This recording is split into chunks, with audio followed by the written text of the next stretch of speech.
After the wedding, my daughter-in-law showed up at my door with a notary and smirked. "We've sold this house. You're going to a nursing home." I smiled and said, "Perfect. But let's stop at the police station first. They're very interested in the documents I sent them about you.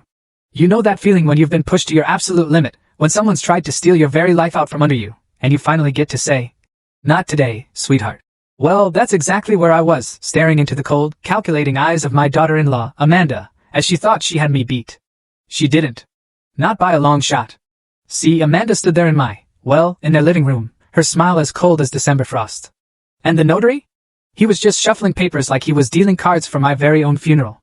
I just smiled back, a calm little smile I'd been practicing for weeks, and said, "Perfect timing, Mr. Patterson, but let's make a quick stop at the police station first.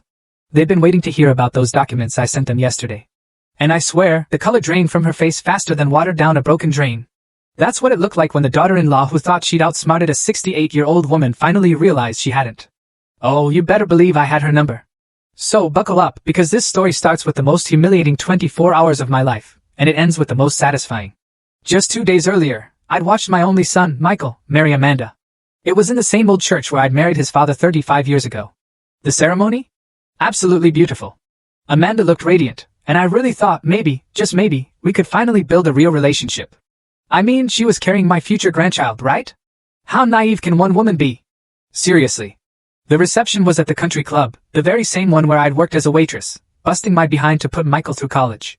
I'd scraped together a solid $15,000 for their wedding, every penny saved from my social security checks, eating generic cereal, walking to the grocery store just to save a few cents on gas. That money was my nest egg, my security. Then, Amanda, with a voice dripping with the kind of sweetness that makes your teeth ache, announced to a table full of her friends, "Dorothy's been such a help. She's been living with us for months, helping with the down payment on our house. Such a generous mother-in-law." The women at the table smiled politely, but I caught their glances.